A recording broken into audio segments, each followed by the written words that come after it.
Alright, this is serious. So Sherlock Holmes is at IKEA. He's checking out some beds. He says to Watson, "This bed is missing something." Watson replies, "No sheets, Sherlock." Waking up in the morning, thinking about so many things.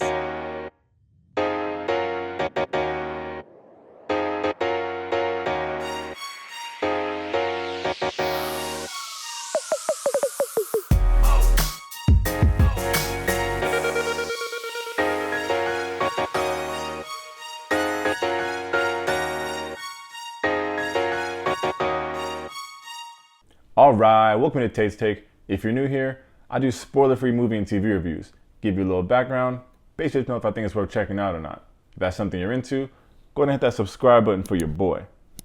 For my regular Tate's Takers, is this show worth checking out? Well, let's see if we can solve that mystery. Get it? Because it's about Sherlock Holmes, and I said mystery? Ugh, never mind. The Irregulars is the new show on Netflix based out of the UK that was written and directed by Tom Bidwell. It gives a new take on the original Baker Street Irregulars, which first appeared in the Sherlock Holmes book, A Study in Scarlet, written by Arthur Conan Doyle. And speaking of Arthur Conan Doyle, I had no idea how big of a deal Sherlock Holmes was. Even though he's not the first fictional detective, he's easily the most well-known. By the 1990s, there was already over 25,000 stage adaptations, movies, TV shows, and books featuring Sherlock Holmes. They got a Tom and Jerry Sherlock Holmes, they got a Muppet Babies Sherlock Holmes, that one was fire. They even got a Simpsons Sherlock Holmes. So, what clues has the body shown? We don't need clues. We've already caught the killer. Please? This mysterious Hindu is clearly responsible for the murder. Lock him up till we find someone darker, boys. Yeesh. What year was that? Simpsons are ahead of their time. Anyway, the Guinness Book of World Records lists Sherlock Holmes as the most portrayed literary character in film and television history. So the next time you guys want to complain that they're making a new Spider-Man or a new Batman, just cool your freaking jets. Anyway, in the books, the Irregulars are kind of like confidential informants for Holmes and Watson. They give them certain information from the streets, helping them solve these cases in London. This Netflix version, however, casts Sherlock and his homeboy Watson in a much darker light. It even adds some supernatural elements, which is much different than traditional Sherlock things. Because Sherlock Holmes was like the epitome of logic. He was convinced that nothing in life could be explained without reason. But his creator, Arthur Conan Doyle, didn't actually share his views. Because he was actually one of the world's best known and most outspoken proponents of spiritualism. He even described the cause as the most important thing in the world. Interesting. Alright, plot time. So the Irregulars takes the original story and adds some twisty twists to it. Quick breakdown of the main characters here. First is B, and she's the leader. B is a badass. Grew up on the streets, doesn't take any shit from anyone. She's got a younger sister named Jessie, and Jessie's a lot more fragile. She definitely needs B to protect her, especially since we see that now, Jessie's having a lot of nightmares and visions. Then we got Billy, he's the tough guy of the group. Been in and out of trouble, he's very protective of B, and he's always ready to fight. Next up is my favorite character, Spike. And he's a lot of the comedic relief in the show, because he's like the smooth talker that tries to charm his way out of trouble any chance that he gets. The last Irregular is Leopold, who's actually Queen Victoria's youngest son. So he's a prince.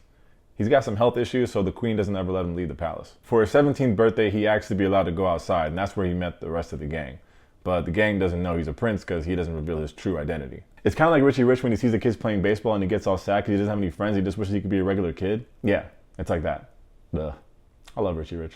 Of course, you can imagine the group gets all pissed when they find out he's a prince and that he's been lying to them this whole time, which I will never understand in the movies.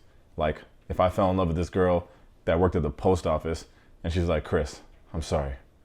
I've been lying to you. I'm actually a princess." Huh? Why would I get mad at that? I'll probably get mad because this whole time I could have been getting double meat at Chipotle, but when I see my new quarters at the palace, I think I'll be all right. Anyway, so the show follows these kids in Victorian London who are basically on the street.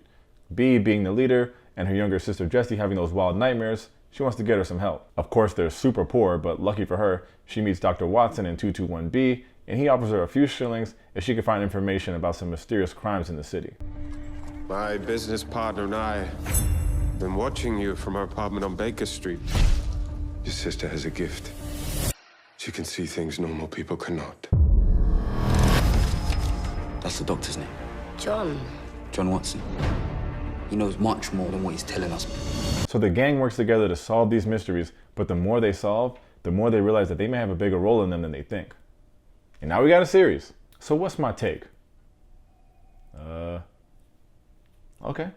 This is going to be a show for a very specific set of people. Even if you're a Sherlock Holmes fan, you're going to have to be cool with the new paranormal aspect of it. Honestly, this show is like Stranger Things meets Scooby-Doo, which sounds like it sounds, but it's not a bad thing if that's what you like. For whatever reason, I was never big on Sherlock Holmes, but somehow I grew up reading the Hardy Boys. Is that nerdy? Yeah, I didn't think so either. The Irregulars is a cool little twist on a typical Sherlock show for a couple reasons. One, Sherlock Holmes is barely in it, and the show's not really about him. We also haven't seen him like this, like all broken down and not able to solve the crimes that he used to. It's because of the drugs. 221B Baker Street. Sherlock Holmes. What do you think happened to him? Sherlock Holmes doesn't exist anymore. Two, again, the paranormal aspect. I say it's like Scooby-Doo because each episode, the gang's trying to solve a new mystery. The director said he wanted to have that X-Files feel, so I could totally see that angle. And three, which is the most important reason, is the diversity. In a similar vein to Bridgerton, The Irregulars was colorblind casted. I think Netflix is on the front lines of diversity, and I don't know how they got there. I'm happy that they're there, but I don't know how they got there. I'm happy they're there. The fact that we have a show that takes place in 19th century London and we get to see people of all races and sexualities displayed is always welcome. Think about it. The lead character in a Sherlock Holmes show is a young Asian woman. That's elite.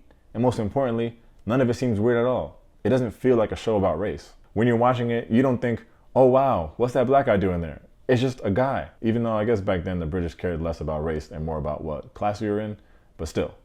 Kind of makes you wonder what took us so long to get here as far as TV shows go, but that's a story for another day. I applaud Netflix for doing what most studios have never been willing to do. I'm gonna give The Irregulars 3 stars, but it's on the low end of the 3 stars. You'll know if you're the target audience for this show. If you're not into paranormal stuff or mysteries in general, you can skip this. Also, if you can't handle things that are gross, like people getting their faces peeled off, I know, you can skip this too. It's got some cheesy special effects and at times can be a little outrageous, but if you're okay with those elements and you're looking for a decent show about family, friendship, and has a diverse cast of strong European actors, I would say check it out. The writing is actually really good, and the only thing better than good writing is good writing with British accents, so there's that. The Irregulars is out right now, exclusively on Netflix.